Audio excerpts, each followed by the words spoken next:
This video contains minor spoilers on plot detail from time to time. If you haven't seen the movie before and need my thoughts on whether the film is worth checking out, I would say no, a very light no. It is something that you have seen 1,000 times already and not a really well written one. But if you just want something good to look at, a grand scale fantasy lore, then you can check it out. It was pretty good at that. But if you already watched the film or don't care about spoilers, then keep watching. I really appreciate the support. With that out of the way, let's continue.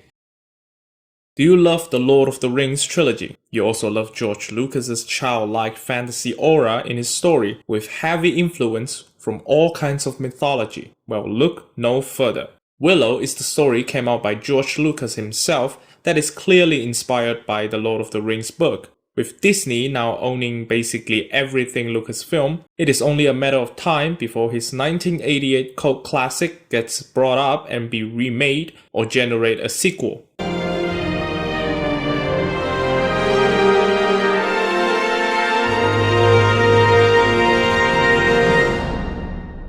Well, it already happened. What are you thinking? Of course they did. A Willow series that served as a sequel was filmed and released on Disney Plus at the end of 2022. In order to watch the series, I first have to watch the movie. So in this video, I will be giving you my thoughts on Willow.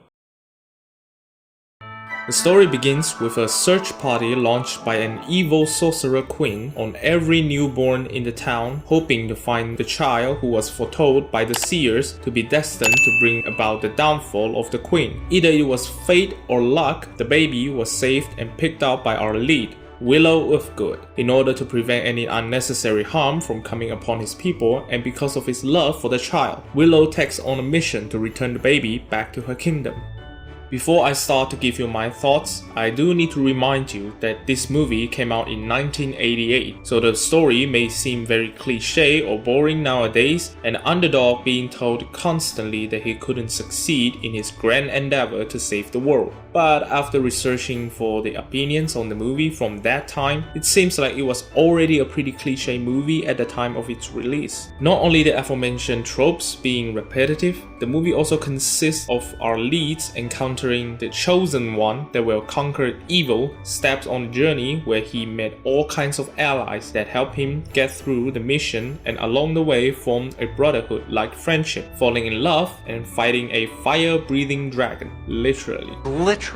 But none of that matters if a movie is really well made in terms of production and script. A little bit of predictability can be annoying, but at least I will be entertained by a great adventure that has great characters and story that makes me feel like a child wanting to wander into the unknown and go for an adventure myself. Even the most repetitive idea can still have the chance to shine on the big screen. But no, the characters in the movie are just life forms with cliche tropes, starting from the protagonist's fellowship. Of course, there is our lead. We get an adequate amount of time to learn his life within his community, and sadly, I think the life within the community might have already outshined Willow's entire character during the actual journey. After leaving his village to accomplish his mission, his character was slowly reduced from a struggling farmer that longing to achieve great things in life to a saint who will do whatever he needs to save the unknown child, and the film actually makes me believe that the baby was the lead from time to time.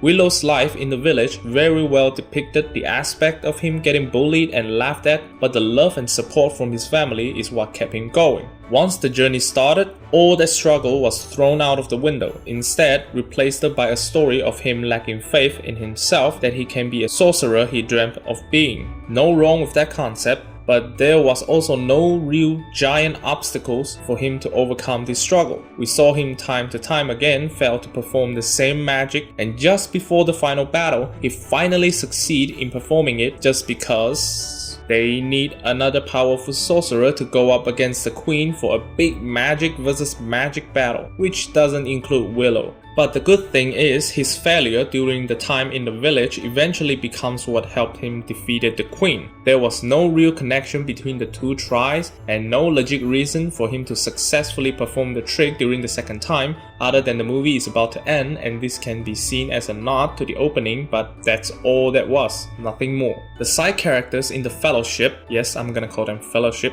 are a lot more bland than Willow. Val Kilmer played the Han Solo-like character, the bossful almighty warrior who is actually a softie on the inside. His introduction scene doesn't make any sense at all. We got some ominous screaming and then he suddenly appears in a cage which Willow and his friend has been sitting beside for a while. And him joining the fellowship was also very clear on why he joined. He was just bumping into them from time to time and he sort of just tagged along until the end. He is mostly there for comedy, action, and romance. The action in the movie was just some standard stuff in terms of choreography. One big stunt where they did the toboggan that was shot very beautifully, and the romance is just so unconvincing. They had a decent setup from Val's side, but got convoluted with love potion, and the girl's side was just completely unconvincing at all. She fell in love because of sweet talk from Val because he was under the control of the love potion. She even chose Val over her own mother. Then there were 2 brownies.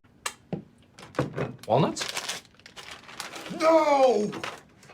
They are just plot device and comedy character with no character at all. As the movie progresses, the baby even started to get more and more screen time, which was unnecessary given the fact that she was a typical MacGuffin in the film with no real purposes. Like seriously, in the end, it's not even the baby who defeated the queen. On the antagonist side were the queen, her daughter, who later joined the fellowship, and Kale. All 3 of them have no character at all.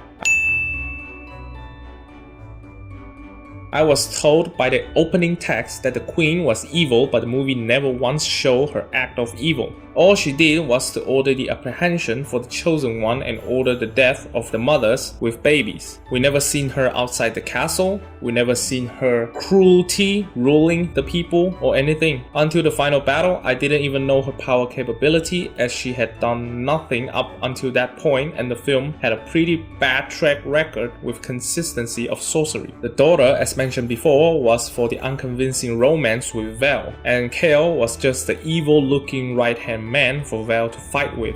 Like other George Lucas's movies, the film looks very good. Most of the time I would say it still holds up pretty well to this day, except a live fire pan robot of some sort, the dragon, and the stone effect. Those are horrendous. They don't fit in with the movie at all when I watch it now.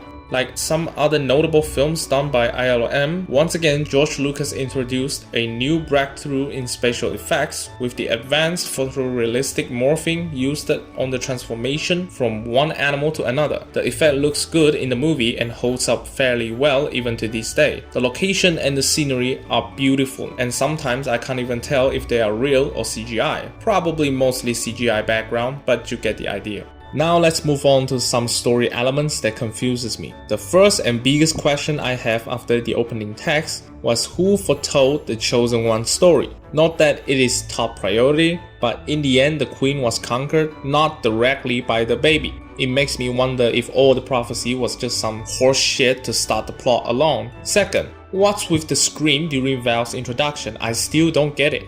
Third, the magic in the film was constantly contradicting itself. One moment we saw villagers performing magic tricks, hoping that will get them to be accepted as apprentices for real sorcery training. Nick Young? Then we saw how the people worshipped sorcerers as some kind of an agent of God, like Gandalf. But we were immediately told by the sorcerer himself that the magic was nonsense and was used to control the foolish villagers. And Willow, who was so determined to be a sorcerer, didn't seem to react properly on the matter, given that his entire life was now a big fat lie as magic wasn't real. But the next scene, I was introduced to real magic again. But it quickly turned into a comedy act with the magic holding no real power and the sorcerer didn't really have any control over it. It was just like a glorified magic trick. But the rest of the journey portrays sorcery as a real thing again. This muddy definition of sorcery really takes me out of the film, especially in the first act because I don't really know which way the movie wants me to lean into. Now to the races. This is something really unimportant, but I can't get my mind off of it. Willow is a new one. Now I'm not discriminating against dwarfism. Warwickdavis is an absolute legend and I love Star Wars, but the film never mentioned that he is playing a dwarf or that new one is what normal humans look like. Because Willow said that the baby is a daikini, and daikinis are giants, so it really confuses me. Is Willow saying that daikinis are giant because he is playing a dwarf, or are daikinis real giants? I hope I can get an answer in the Disney Plus series. It is something small and unimportant, but it bugs the hell out of me. Moving on, the queen wants the baby so she can perform a ritual to exile the child's spirit into oblivion. What?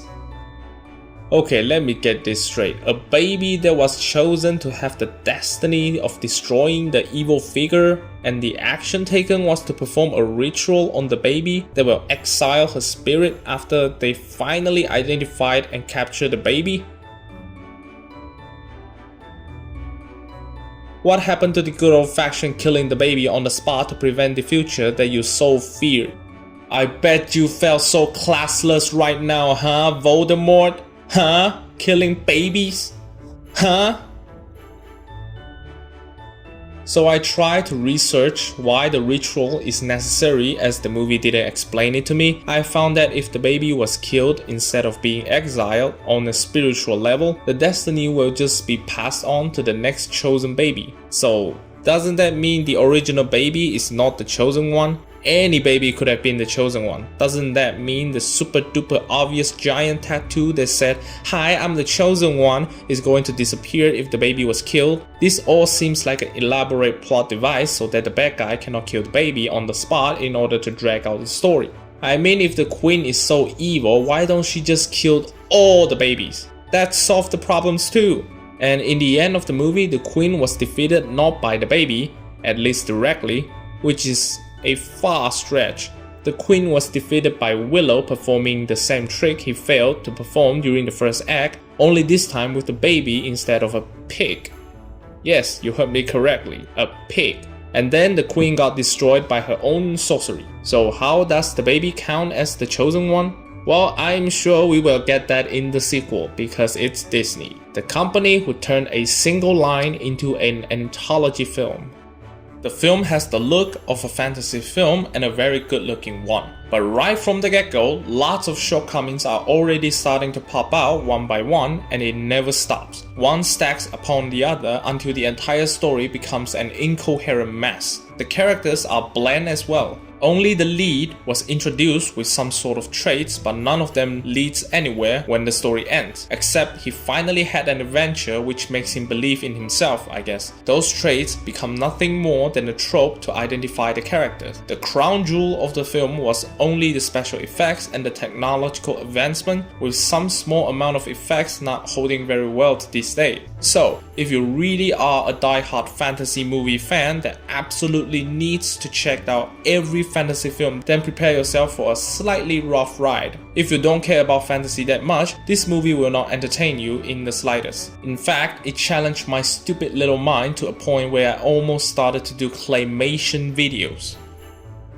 So that's my thoughts on the movie. I know a lot of people love the movie and most of them watched it when they were young and had a lot of good memories. Sadly, I never watched it when I was young, or else I might have been nostalgic for it too. But even nostalgia couldn't justify some of the shortcomings of the movie. It can only make someone more accepting to them. Before I end this video, I just want to thank you all for the support. I recently surpassed 100 subscribers. I know it may not seem much, but it meant the world to me. I really appreciate the support. So look forward to my review on the Willow series. I'll get to it as soon as I finish my claymation.